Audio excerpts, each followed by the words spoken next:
Hi friends, स्वागत है आपके अपने यूट्यूब चैनल शार्प ब्रेनर्स 34 पे। फ्रेंड्स, मैं आपको क्लास 11th के नमक का दरोगा का पाठ का आज अध्ययन कराऊंगा। चलिए फ्रेंड्स, स्टार्ट करते हैं। फ्रेंड्स, यह पाठ मुंशी प्रेमचंद द्वारा लिखित है। उनका जन्म सन 1880 में हुआ था। कहाँ पे हुआ था? लमही गांव, उत्तर प्रदेश राज्य में हुआ था। और उनकी मृत्यु 1936 में हो गई थी। फ्रेंड, चलिए अब हम लोग पाठ का अध्ययन करना शुरू करते हैं। मुंशी प्रेमचंद द्वारा लिखित नमक का दरोगा नामक कहानी मानव मूल्यों में आस्था जगाने वाली आशावादी कहानी है। यह फ्रेंड्स, जो कहानी है मुंशी प्रेमचंद द्वारा लिखित, वह जो है वह मानव मूल्यों में आस्था जगाने वाली कहानी है, आशावादी कहानी है। और इसमें सत्यनिष्ठा, धर्मपरायणता और कर्तव्य निष्ठा को सम्मानित किया गया है। किसके प्रति सम्मानित किया गया है? वंशीधर के प्रति, उन्हीं को सम्मानित किया गया है। और उसे विश्व के दुर्लभ गुणों के रूप में व्याख्यात किया गया है। जब नमक का नया विभाग बना और ईश्वर प्रदत्त वस्तु, फ्रेंड्स यहाँ पे ईश्वर प्रदत्त वस्तु का क्या अर्थ होगा? जो चीज़ हमें कहाँ से प्राप्त होती है? हमें ईश्वर से प्राप्त होती है। यहाँ पे देखिए साफ साफ अर्थ निकल रहा है, ईश्वर प्रदत्त वस्तु। ईश्वर प्रदत्त वस्तु, ईश्वर से प्रदान होने वाली वस्तु को हम लोग ईश्वर प्रदत्त वस्तु कहते हैं। फ्रेंड्स, जब नमक का नया विभाग बना और ईश्वर प्रदत्त वस्तु के व्यवहार करने का निषेध हो गया तो लोग चोरी छिपे इसका व्यापार करने लगे। फ्रेंड, जब नमक का एक नया विभाग बना और प्रकृति से प्राप्त होने वाली चीज़ या ईश्वर से प्राप्त होने वाली चीज़, जिसका क्या नाम था? नमक, उसका व्यापार बंद हो गया, उसको निषेध कर दिया गया, ठप्प कर दिया गया। तब लोग उसका चोरी छुपे व्यापार करने लगे थे और अनेक प्रकार के छल प्रपंचों, फ्रेंड्स यहाँ पे छल प्रपंचों का क्या अर्थ होगा? छल प्रपंचों का अर्थ होगा फ्रेंड्स चोरी छिपके। फ्रेंड्स, अनेक प्रकार के छल प्रपंचों, चोरी छिपकर सूत्रपात हुआ। कोई घूस से काम निकालता था और कोई चालाकी से। अधिकारियों के पाँव भार थे। अधिकारियों को तो रुपए मिलते थे, क्योंकि कोई उन्हें घूस दे देता था, कोई कुछ दे देता था और वे सब अपने अधिकारियों से काम निकाल लेते थे। ऐसे उनका भी काम बन जाता था, वे भी नमक का व्यापार करते थे और अधिकारियों का भी काम बन जाता था, उनको भी रुपए मिल जाते थे। लेकिन यह गलत था। पटवारीगिरी का सर्व सम्मानित पद छोड़कर लोग इस विभाग की बरकंदाजी करते थे। फ्रेंड, बरकंदाजी यहाँ पे मीनिंग क्या होगी? बरकंदाजी की यहाँ पे बरकंदाजी की मीनिंग होगी बंदूक लेकर चलने वाले सिपाही या चौकीदार को हम लोग बरकंदाजी कहते थे। फ्रेंड्स, जो पटवारीगिरी का सब सम्मानित पद छोड़कर इस विभाग के लोग बंदूकगिरी करने लगे थे, बंदूक लेकर चलने लगे थे और बरकंदाजी करने लगे थे। इसके दरोगा पद के लिए तो वकीलों का भी जी ललचाता था। फ्रेंड, आखिर वकील क्यों चाहता था कि वह इस पद नमक के विभाग में दरोगा पद के लिए क्यों ललचाता था? फ्रेंड्स, वह इसलिए ललचाता था क्योंकि इसमें दरोगा पद पर काफ़ी ज़्यादा आमदनी होती थी वकीलों के पद से। और फ्रेंड्स, यह वह समय था जब अंग्रेजी शिक्षा और ईसाई मत को लोग एक ही वस्तु समझते थे। यहाँ पे फ्रेंड, जो अंग्रेजी शिक्षा थी और ईसाई मत थे, लोग उसे एक ही वस्तु समझते थे, उसमें कोई भी भेदभाव नहीं करते थे। और फारसी का तो प्रबल्य था। फ्रेंड्स, यहाँ पे फारसी की मीनिंग क्या होगी? फारसी एक भाषा है और उसका क्या था? प्रबल्य था, वह प्रसिद्ध थी।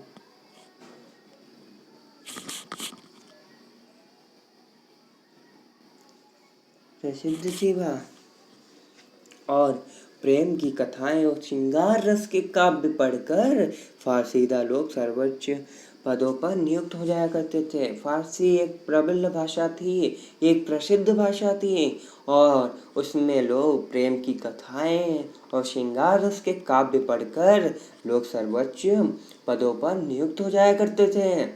मुंशी बंशीधर भी जुलेखा की विरह कथा समाप्त करके मजनू और फरहाद के प्रेम वृतांत को नर और नील की लड़ाई और अमेरिका के आविष्कार से अधिक महत्व की बातें समझते हुए रोजगार की खोज में निकले। फ्रेंड्स, जो मुंशी बंशीधर थे वे भी एक रोजगार की खोज में निकल पड़े। उनके पिता एक अनुभवी पुरुष थे, उन्हें हर एक चीज का अनुभव था।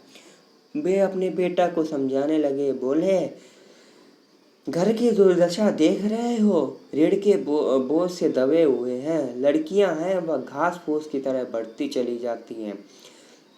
कहते हैं वे अपने बेटे को समझाते हैं वंशीधर को कि वे एक कर्जे के बोझ से दबे हुए हैं और जो उनकी लड़कियां हैं वे तो घास फूस की तरह बढ़ती चली जाती हैं तथा उनकी शादी करना हम लोगों के लिए चिंता बन गई है। वे जितनी बड़ी होती जा रही हैं हम लोगों को उनकी शादी की उतनी ही ज़्यादा चिंता बढ़ती जा रही है और कहने लगते हैं कि मैं कगारे पर का वृक्ष हो रहा हूँ, ना मालूम कब गिर पड़ूं। फ्रेंड्स, यहाँ पे कगारे का वृक्ष होने से क्या तात्पर्य है? फ्रेंड्स, इसका यह तात्पर्य है कि उम्र के आखिरी मोड़ पर वे खड़े हैं। उम्र के आखिरी मोड़ पर खड़े हैं। पता नहीं कब वे अपनी सांस को समाप्त करके ईश्वर के पास चले जाएं। वे इस समय कगारे के वृक्ष हो रहे हैं, ना मालूम कब गिर पड़ूं। और अब तुम ही घर के मालिक मुख्तार हो, तुम ही एक घर के मालिक रह गए हो, तुम ही घर को चलाने वाले रह गए हो। मैं तो कगारे का वृक्ष हो रहा हूँ, पता नहीं कब गिर पड़ूं। और नौकरी में ओहदे की ओर ध्यान मत देना। फ्रेंड्स, ओहदे का यहाँ पे क्या अर्थ होता है? यहाँ पे ओहदे का अर्थ होता है फ्रेंड्स पद। तो फ्रेंड्स, वंशीधर के पिता कहने लगते हैं वंशीधर से कि तुम ओहदे की ओर मत ध्यान देना, पद की ओर मत ध्यान देना। यह तो पीर का मजार है, निगाह चढ़ावे और चादर पर रखनी चाहिए। बोले, यह तो पीर का मजार है, परंतु हम लोगों को निगाह चढ़ावे और चादर पर रखनी चाहिए। और कहने लगते हैं कि ऐसा काम ढूंढना जहाँ कुछ ऊपरी आय हो, जहाँ कुछ ऊपरी रुपए मिल सके, ऐसा कोई रोजगार ढूंढना। किससे कहने लगते हैं? अपने लड़के वंशीधर से कहने लगते हैं। मासिक वेतन तो पूर्णमासी का चांद है जो एक दिन दिखाई देता है और घटते घटते लुप्त हो जाता है। ऐसा उन्होंने क्यों कहा?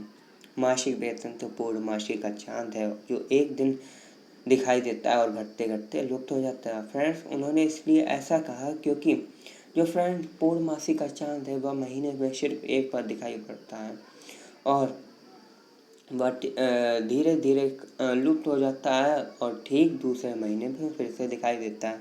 ठीक उसी प्रकार वह वंशीधर को उनके पिता समझाते हुए कहते हैं कि मासिक वेतन भी पूर्णमासी के चांद के जैसा है। वह महीने में एक दिन ही दिखाई पड़ता है और वह धीरे धीरे घट जाता है और लुप्त हो जाता है, घटते घटते खर्च हो जाता है और फिर जब दूसरा महीना आता है फिर हम लोग को मिलता है मासिक वेतन और फिर धीरे धीरे घटते घटते लुप्त हो जाता है। फ्रेंड, इसका यहाँ पे यही तात्पर्य होगा। ऊपरी आय बहता हुआ स्रोत है जिससे सदैव प्यास बुझती है। कहते हैं कि ऊपरी आय तो एक स्रोत है जिससे सदैव प्यास बुझती है, परंतु जो वेतन होता है वह मनुष्य देता है, उसी से उसकी वृत्ति होती है। इसी से उसमें वृद्धि नहीं होती। ऊपरी आमदनी ईश्वर देता है और इसी से उसकी बरकत होती है। फ्रेंड, जो वेतन होता है उससे मनुष्य की वृद्धि नहीं होती है, परंतु जो ऊपरी आमदनी होती है वह ईश्वर देता है और उसी से उसकी बरकत होती है, उसी से उसकी आमदनी होती है। मनुष्य को देखो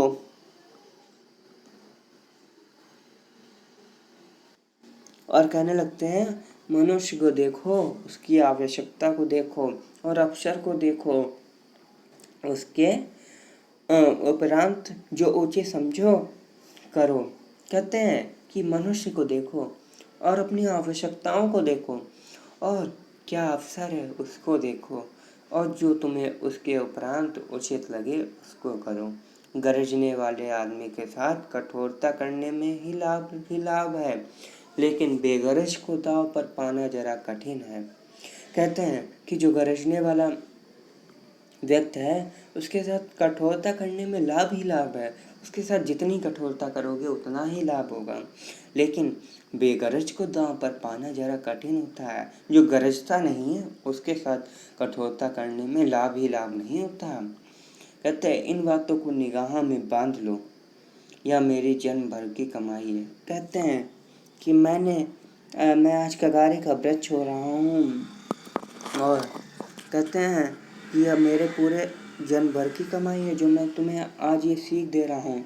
मैंने पूरे जन्म भर में यही कमा पाया है, यही सीख कमा पाई है जो मैं तुम्हें आज दे रहा हूँ। तथा तुम इन बातों को अपने दिमाग में बैठा लो, बांध लो, क्योंकि यह मेरे जन्म भर की कमाई है। इससे तुम्हारा बहुत कुछ लाभ होगा, और मैंने पूरे जन्म में यही सीखा है, पूरे जन्म भर में, जो मैं तुम्हें बता रहा हूँ। इस उपदेश के बाद पिताजी ने आशीर्वाद दे दिया। फ्रेंड, जब वंशीधर बाहर रोजगार के लिए निकले तब जब उनके पिता उपदेश देते रहे, और जब उनका उपदेश समाप्त हो गया उन्होंने उपदेश दिया। देने के बाद उनके पिताजी ने वंशीधर को आशीर्वाद दिया, और वंशीधर आज्ञाकारी पुत्र था। वंशीधर कैसा पुत्र था? आज्ञाकारी पुत्र था। उसने ये सब बातें ध्यान से सुनी और तब घर से खड़े हुए। फ्रेंड्स, वंशीधर ने अपने पिता की बातें ध्यान से सुनी और उसके बाद अपने रोजगार के खोज में घर से निकल पड़े। इस विस्तृत संसार में उनके लिए धैर्य अपना मित्र, बुद्धि अपनी पथ प्रदर्शक, फ्रेंड्स, पथ प्रदर्शक थी, और आत्मा बलम्बन की ही अपना सहायक था। फ्रेंड, जो वंशीधर थे उनके लिए संसार में धैर्य उनका मित्र था, उनकी बुद्धि अपने लिए पथ प्रदर्शक थी, और आत्म बलम्बन ही उनका सहायक था। लेकिन अच्छे सुकून से चले थे, जाते ही जाते नमक विभाग के दरोगा पद पर प्रतिष्ठित हो गए। फ्रेंड, देखिए, वंशीधर का भाग्य काफ़ी अच्छा था। वे काफ़ी सुकून से निकले थे। उन्होंने अपने धैर्य को अपना मित्र बनाया था, पथ प्रदर्शक को अपनी बुद्धि। और जैसे जैसे रोजगार के खोज में निकले उन्हें तुरंत ही नमक के दरोगा पद पर प्रतिष्ठित कर दिया गया। फ्रेंड्स, देखिए क्या वंशीधर का भाग्य था। जहाँ पे वकील अपना पद छोड़कर दरोगा के पद के लिए लाले हो रहे थे, वहाँ पे वंशीधर को कुछ किए बिना ही दरोगा का पद मिल गया। और फ्रेंड्स, देखिए, यहाँ पे वंशीधर ने कोई भी गलत काम नहीं किया था, लेकिन हमने चैप्टर की शुरुआत में देखा था कि अधिकारी तो पाव 12 थे। वे घूस से कहीं काम निकालते थे, कहीं किसी से, और वे दरोगा का पद चाहते थे। यहाँ तक कि वकीलों ने भी दरोगा के पद के लिए ललचाते थे। और फ्रेंड्स, वेतन अच्छा और ऊपरी आय का तो ठिकाना ही ना था। फ्रेंड्स, दरोगा के पद में जो वेतन था उसका तो कोई ठिकाना ही ना था। उसमें ऊपरी आय तो बहुत ही थी। जैसे कि उनका पिता, वंशीधर के पिता कहते थे कि हे वंशीधर, ऐसी कोई रोजगार ढूंढना जिससे कि ऊपरी आय हो। और ठीक वैसा ही हुआ। वंशीधर को ऐसे रोजगार मिल गया जिससे उसकी ऊपरी आय का तो ठिकाना ही ना था। परंतु फ्रेंड्स, देखिए, यहाँ पे एक बात ध्यान देने वाली है कि वंशीधर ने नहीं चाहता कि कोई उसे ऐसा रोजगार मिले कि उसमें उसका ऊपरी आय बहुत हो। उसने ऐसा कभी नहीं चाहता, लेकिन फ्रेंड्स उसकी किस्मत को तो देखिए, उसको ऐसी नौकरी मिल गई जिसका वेतन अच्छा और ऊपरी आय का तो ठिकाना ही नहीं था। वृद्ध मुंशी जी को सुख संवाद मिला तो फूले ना समाये। जब वृद्ध मुंशी, बूढ़े मुंशी जी को सुख संवाद मिला, सुख संवाद का यहाँ पे क्या मीनिंग होगी? सूचना मिली तो वे फूले ना समाये। महाजन कुछ नरम पड़ गए, महाजन उनके पड़ोसी कुछ नरम पड़ गए, उनसे जलने वाले कुछ नरम पड़ गए। तलवार की अशालता लहलाई, पड़ोसियों के हृदय में शोल उठने लगे। फ्रेंड्स, उनके जो पड़ोसी थे उनके हृदय में शोल उठने लगे कि उसको इतनी अच्छी नौकरी कैसे मिल गई, जो सभी दरोगा के पद के लिए ललचाता है, उसे बंशीधर को उसे यह नौकरी कैसे मिल गई, इसी के लिए सबके हृदय में शोल उठने लगे। फ्रेंड्स, एक कहावत कही जाती है कि ना, कि लोग अपने दुख से नहीं दुखित होते हैं, वे दूसरे के सुख से दुखित हो जाते हैं। तो फ्रेंड्स, वो यहाँ पे कहावत बिल्कुल सही है। चलिए फ्रेंड्स, अभी तक मैंने जितना पढ़ाया है उसको एक बार मैं समराइज कर देता हूँ, उसकी व्याख्या कर देता हूँ। जब से नमक बनाने पर रोक लगी तो सरकार में एक नया विभाग बना था। फ्रेंड्स, जब नमक बनाने में रोक लग गई थी तो उसमें एक नया नमक का विभाग बना था और इसके दरोगा पद को अत्यधिक महत्वपूर्ण माना जाने लगा था। यहाँ तक कि बड़े बड़े वकील भी इस पद के लिए लालायित रहते थे। उन दिनों फारसी में एक प्रेम कथाएं कहने वाले को जल्दी अफसरी मिल जाती थी। फ्रेंड्स, उस समय फारसी जो भाषा थी वह अत्यधिक महत्वपूर्ण थी, क्योंकि कोई भी एक दो प्रेम कथाएं कह देता था और उसे अफसरी मिल जाती थी। बाबू बंशीधर भी लैला मजनू, फरहाद आदि के प्रेम वृतांत सुनकर रोजगार ढूंढने के लिए निकले थे। उनको भी ऐसा लगता था कि अगर वे फारसी की एक दो प्रेम कथाएं सुन लेंगे तो उन्हें भी रोजगार मिल जाएगा। अतः इसीलिए वे लैला मजनू, फरहाद आदि के प्रेम वृतांत सुनकर रोजगार ढूंढने के लिए निकले। उनके पिता ने नसीहत दी कि नौकरी ऐसी ढूंढना जिसमें ऊपर की आय खूब हो, कि नौकरी ऐसी ढूंढना जिसमें ऊपरी आय खूब है, क्योंकि मासिक वेतन तो पूर्णमासी का चांद है जो घटते घटते लुप्त हो जाता है, परंतु ऊपर की आमदनी बहता हुआ स्रोत है। क्या है? बहता हुआ स्रोत है, बहता हुआ स्रोत है, जिससे सदा प्यास होती है।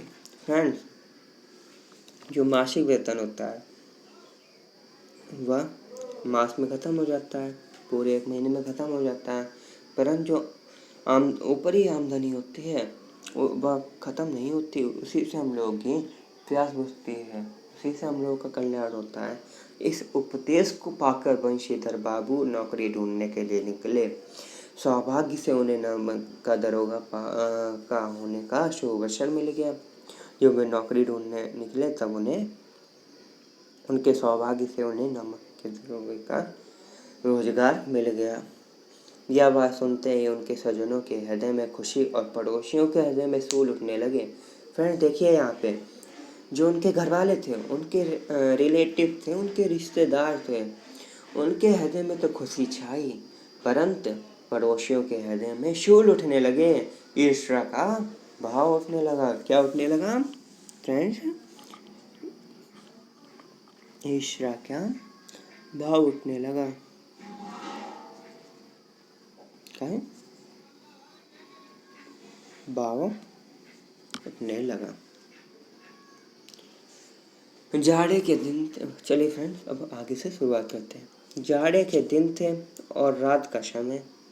फ्रेंड्स, जो उन्हें नौकरी मिल गई तब उस समय जाड़े के दिन थे और रात का समय था और वे वंशीधर अपने नमक के दरोगा पद पर स्थगित थे, पर कायम थे। नमक के सिपाही चौकीदार नशे में मस्त थे। जो नमक के सिपाही थे और चौकीदार थे वे नशे में अपने मस्त थे, उन्हें किसी चीज़ से मतलब नहीं था। परंतु यहाँ पे देखिए, मुंशी बंशीधर को यहाँ आए अभी 6 महीने से अधिक ना हुए थे। जो मुंशी बंशीधर थे उन्हें अभी आय 6 महीने से अधिक ना हुए थे। कितने महीने से अधिक ना हुए थे? 6 महीने से अधिक ना हुए थे। फ्रेंड्स, क्या क्वेश्चन पूछा जाता था कि मुंशी बंशीधर को 6 महीने कितने महीने आय अधिक ना हुए थे। परंतु लेकिन इस थोड़े समय में ही उन्होंने अपनी कार्य कुशलता और उत्तम आचार से अफसरों को मोहित कर लिया था। फ्रेंड, उन्होंने अपनी कार्य कुशलता और उत्तम आचार से अफसरों को मोहित कर लिया था। वे उत्तम अपने कार्यों से उन्होंने नमक के सिपाही, चौकीदारों को, सभी को मोहित कर लिया था। अफसर लोग उन पर बहुत विश्वास करने लगे। जो अफसर लोग थे उन पर काफ़ी विश्वास करते थे। नमक के दफ्तर से 1 मील पूर्व की ओर जमुना बहती थी। जो नमक का दफ्तर था, विभाग था, उससे 1 किलोमीटर पूर्व की ओर जमुना बहती थी। यह क्वेश्चन पूछा जा सकता है कि कितने मील की दूरी पर कितने मील की दूरी पर और किस दिशा में नमक के दफ्तर से जमुना बहती थी। तो फ्रेंड्स, इसका क्या आंसर होगा कि 1 मील से 1 मील और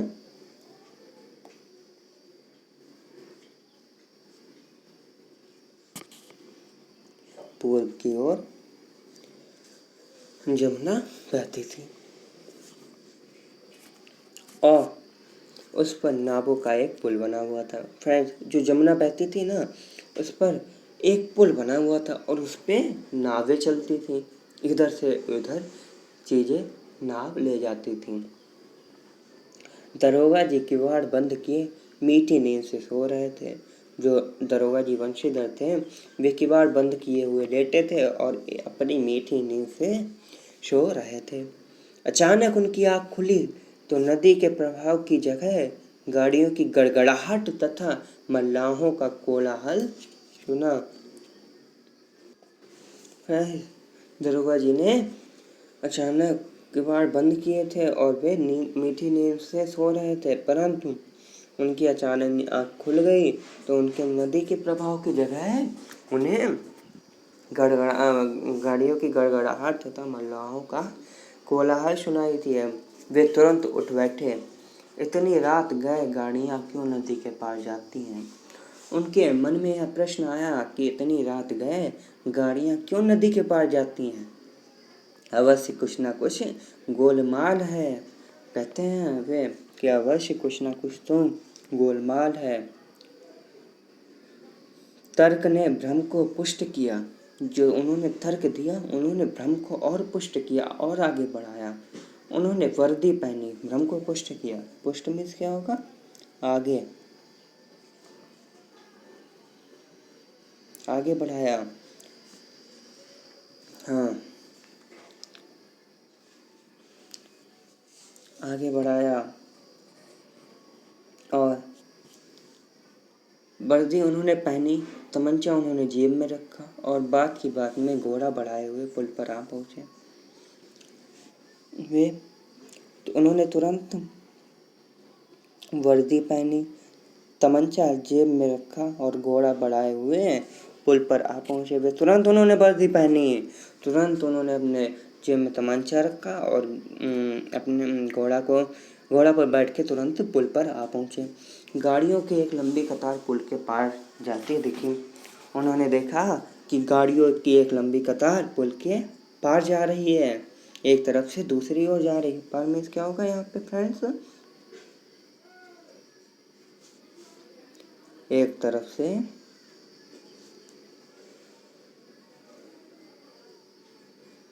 दूसरी ओर जा रही है।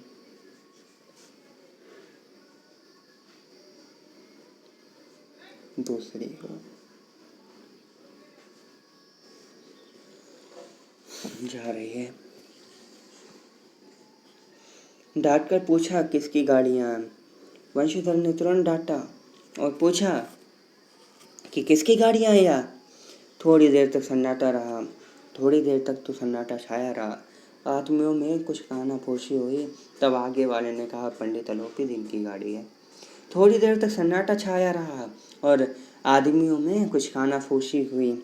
आदमियों ने कुछ कानाफूसी की। एक के कान में कुछ कहा, दूसरे के कान में कुछ कहा। और तब जो आगे खड़ा था उसने कहा, ये गाड़ियाँ पंडित अलोपीदीन की हैं। तब बंशीधर ने पूछा, कौन अलोपीदीन, कौन पंडित अलोपीदीन। दातागंज के। तब किसी ने उत्तर दिया कि दातागंज के हैं पंडित अलोपीदीन। बंशीधर चौंक पड़े। पंडित अलोपीदीन इस इलाके के सबसे प्रतिष्ठित जमींदार थे। बंशीधर एकदम चौंके। और जो पंडित अलोपीदीन थे वे उस इलाके के सबसे प्रतिष्ठित जमींदार थे। वे उनके पास बहुत ज़मीन थी। सबसे प्रसिद्ध, प्रतिष्ठित में मतलब कि अपने हाथ पैरों से मजबूत थे। उनके पास काफ़ी रुपए था, काफ़ी ज़मीन थी। लाखों रुपए का लेन देन करते थे। इधर छोटे से बड़े कौन ऐसे थे उनके जो उनके रेडी ना रहे हों। तभी कहता है कि कोई लाखों रुपए का लेन देन करते थे वे। ये जो पंडित अलोपीदीन हैं वे लाखों रुपए का लेन देन करते हैं। और ऐसा कौन नहीं था, चाहे वो छोटा चाहे वो बड़ा हो, जो उनका ऋणी ना रहा हो। व्यापार भी बड़ा लंबा चौड़ा था। कहते हैं कि व्यापार बड़ा उनका लंबा चौड़ा था। उनका जो व्यापार था वह बहुत लंबा चौड़ा था। फ्रेंड्स, इससे हमें क्या पता चलता है कि वे एक व्यापारी थे। और कहते हैं कि बड़े चलते पुर्जे आदमी थे। वे बड़े चलते पुर्जे के आदमी थे। अंग्रेज अक्सर उनके इलाके में शिकार करने आते थे और उनके मेहमान होते थे। 12 मास सदा व्रत चलता था। फ्रेंड, जो अंग्रेज हुआ करते थे वे उनके इलाके में आया करते थे। उनके इलाके में शिकार करने के लिए आया करते थे और उनके मेहमान हुआ करते थे। और जो उनके 12 मास थे उनका सदा व्रत चलता था। फ्रेंड्स, यहाँ पे एक क्वेश्चन बन सकता है कि उनके कौन मेहमान हुआ करते थे तथा वे उनके यहाँ क्यों आया करते थे। फ्रेंड्स, तो उसके आंसर क्या होगा कि अंग्रेज अक्सर उनके मेहमान हुआ करते थे और उनके इलाके में शिकार करने के लिए आया करते थे। मुंशी जी ने पूछा, ये गाड़ियाँ कहाँ जाएंगी। मुंशीधर ने पूछा कड़क आवाज़ में कि गाड़ियाँ कहाँ जाएंगी। तभी किसी ने उत्तर दिया, कानपुर जाएंगी। लेकिन इस प्रश्न पर कि इनमें क्या है, सन्नाटा छा गया। जब बंशीधर ने पूछा कि इन गाड़ियों में क्या है, तब किसी ने कुछ नहीं कहा और सन्नाटा छा गया। दरोगा साहब का संदेह और भी बढ़ गया।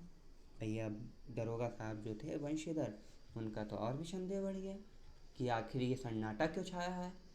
इसमें क्या ऐसी चीज़ है जो कोई बता नहीं रहा। उनका संदेह और भी बढ़ गया कि कुछ ना कुछ इसमें तो अनुचित चीज़ है। कुछ देर तक उत्तर की बात देखकर वह जोर से बोले, क्या तुम सब गूंगे हो गए हो। हम पूछते हैं इनमें क्या लदा है। तभी कुछ देर तक उत्तर की राह देखते हुए बाट मीन्स गया होगा। यहाँ पे फ्रेंड्स उत्तर बाट मीन्स होगा उत्तर।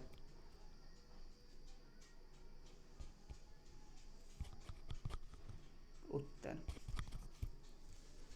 यहाँ पे उत्तर होगा उसका मीनिंग। बंशीधर थोड़ी देर तो उत्तर आने की राह देखते रहे। परंतु जब उत्तर नहीं आया तो वह जोर से बोले, कहने लगे कि तुम सब क्या गूंगे हो गए। हम पूछते हैं कि इनमें क्या लदा है। कहने लगते हैं कि तुम लोग क्या सब गूंगे हो गए हो, क्या बता नहीं पा रहे हो कि इनमें क्या लदा है। मैं पूछ रहा हूँ कि इनमें क्या लदा है, क्या आप लोग बता नहीं पा रहे हैं। जब इस बार भी कोई उत्तर ना मिला तो उन्होंने घोड़े को एक गाड़ी से मिलाकर बोरे को टटोला। फ्रेंड, जब उनको इस बार भी नहीं उत्तर मिला, जब उन्होंने दूसरी बार पूछा चिल्ला के कि इनमें क्या लगा है, तुम सब क्या गूंगे हो गए हो, क्यों नहीं बता रहे हो, तब भी उन्होंने उत्तर नहीं मिला। तब उन्होंने घोड़े को एक गाड़ी से मिलाकर बोरे को टटोला। वे घोड़े पर सवार थे, तो वे गाड़ी के पास गए और बिल्कुल गाड़ी के लगे में ही उन्होंने अपने घोड़े को खड़ा कर लिया और बोरे को ऐसे टटोलने लगे। भ्रम दूर हो गया। यह नमक के ठेले थे। ये देखिए, देख रहे हैं ना, ये नमक के ठेले थे। जब उन्होंने टटोल कर देखा तब उनका भ्रम दूर हो गया और वे कहने लगे कि ये तो नमक के ठेले हैं। चलिए फ्रेंड, अब मैंने जितना पढ़ा दिया है उतने की मैं आपको व्याख्या बता देता हूँ। जाड़े की एक रात थी। मुंशी बंशीधर को अभी यहाँ यमुना के पुल पर आए 6 महीने से अधिक नहीं हुए थे। उन्होंने जल्दी ही अपनी कार्य कुशलता और उत्तम आचार से अफसरों का मन मोह लिया था। उन्होंने अपने उत्तम आचार से, उत्तम व्यवहार से अफसरों का मन मोह लिया था।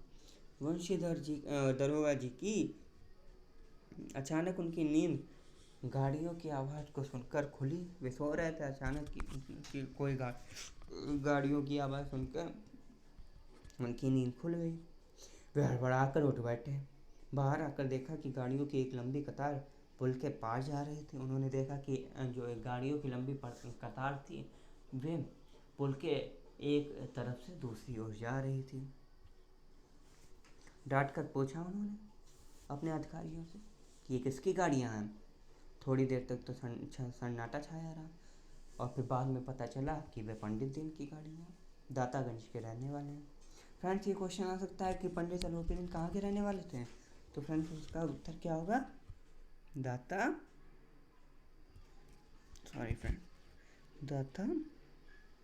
के रहने वाले थे। दातागंज के फ्रेंड्स क्या बना? दातागंज के रहने वाले थे। मुंशी जी यह नाम सुनकर चौंक पड़े, क्योंकि पंडित अलोपीदीन इलाके के सबसे प्रतिष्ठित व्यापारी थे। जब उनको यह पता चला कि ये गाड़ियों की लंबी कतार पंडित अलोपीदीन की है, तब वे एकदम चौंक पड़े, क्योंकि उस समय पंडित अलोपीदीन उस इलाके के सबसे प्रतिष्ठित व्यक्ति थे, सबसे प्रतिष्ठित व्यापारी थे। वे व्यापारी भी थे। और कैसे व्यापारी थे? प्रतिष्ठित व्यापारी थे। उनका अंग्रेजों से भी अच्छा उठना बैठना था। वे अंग्रेजों से भी उनका अच्छा व्यापार चलता था। वे अच्छे से उठते बैठते थे। और इससे पता चलता है कि वे गाड़ियों में नमक ले जा रहे थे। जब उन्होंने बाद में घोड़े को अपनी गाड़ी से मिलाकर बोरे को टटोला, तब उनको पता चला कि गाड़ियों में नमक ले जाया जा रहा है। चलिए फ्रेंड्स, अब शुरू करते हैं दूसरा पैराग्राफ। पंडित अलोपीदीन अपने सजीले रथ पर सवार कुछ सोते हुए जागते चले आते थे। जो पंडित अलोपीदीन थे, अपने सजीले रथ पर, उनका रथ जो था वो बहुत सजा धजा था। सजीले मतलब यहाँ क्या होगा? सजा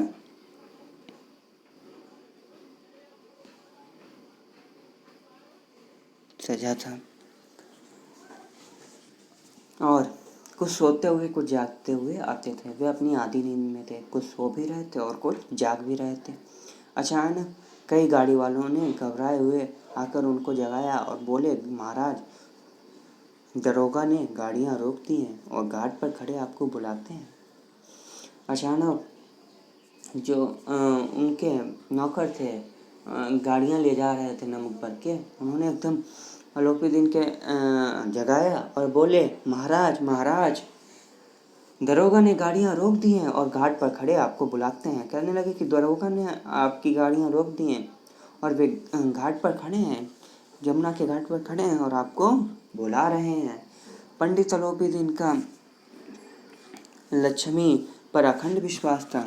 पंडित अलोपीदीन का किस पर भी अखंड विश्वास था? मतलब कि अखंड, बहुत विश्वास था, घोर विश्वास था उन पर, लक्ष्मी जी पर। लक्ष्मी जी पर यहाँ पे क्या आता है? पैसों से, रुपयों से, पैसों,